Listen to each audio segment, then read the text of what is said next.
Hi everyone. Now a lot of people have said online that I have seen that they find colouring the centres of flowers quite difficult. So I decided I'd just do a little run through of some of the examples of how I colour centres of flowers, just because I really like doing them. I find them great fun and I thought I might just share. Now this is World of Flowers by Johanna Basford. This is the first book I'll go through, and then I've got a few in her other book, Secret Garden. Now this page was actually inspired by a page by Staedtler. Now she's on Instagram as Forest Loves Colouring, and she's absolutely amazing. So I can't take any credit for this work here. I just copied her picture, which was amazing. But I just wanted to show you how the flower middles were done on this page. You can sort of see, if I bring them up to the camera, that they have actually been done with little dots of Posca pen. They were coloured in black underneath, and then the dots of pen are done in yellow and white. That's quite a fun way to do it, and I do others in a similar way later on in the book. So the next page that I want to show you is this page here. And there's quite a few different ones on here. So here are some more sort of dotty ones, which I tried out. But this one underneath is the one I want to show you. See, I did the black background. I used a pink Posca. And I don't know how well it comes out on the camera, but it makes it look more 3D. And on this page, there's some right on the edge. I'm just trying to catch them in the camera. There, which I did yellow.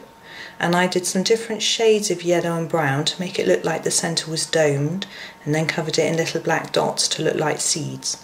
That was quite a fun one to do as well. Now next we have these lovely circles which Johanna's done, which are gorgeous. And this flower, I'm trying to bring it so that it's in focus for you. What I did here was I went over it in some Posca pen.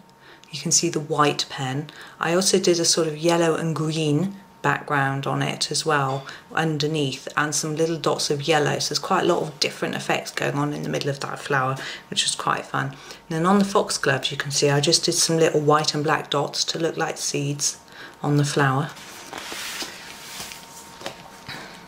Oh yes, I also did this one on here, which is more like the ones on the first page, where I did black pencil and then I just covered it then in white dots of Posca. I do find with some brands of pencil, when you put the white Posca on top, it really takes the pigment from the pencil, so you have to do a few layers.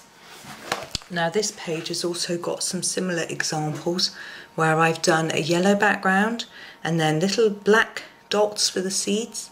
And then you can see I've done some white to make it look like the light is shining off them. And you can see the blue flower and the peachy flower have been done in that way. It's quite fun to do.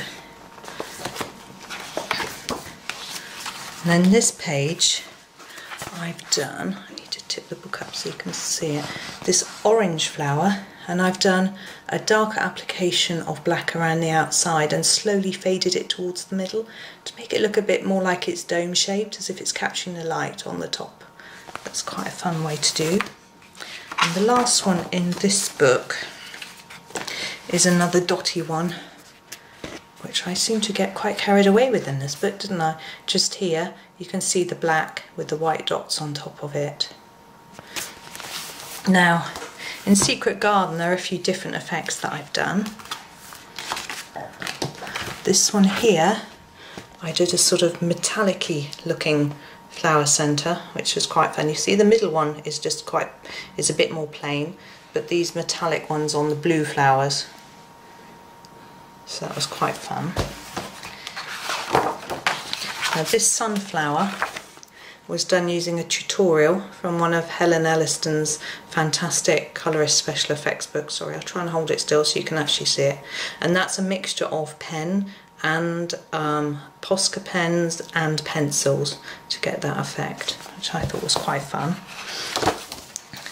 And this is also one from her book, an idea.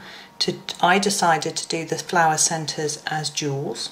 You can see they look, both pages, They look quite, I try to do them as red gems. I took the gem tutorial from Helen Elliston's book, but the idea to do sort of metallic plants and jewels, I sort of was trying out different effects, and it's quite a fun thing to do. Now the last one I've got to show you is this one. Now this one I tried to do again a sort of domed effect, shading it underneath with the light on top to make it look as if it's rounded. Like that, sorry. There we go.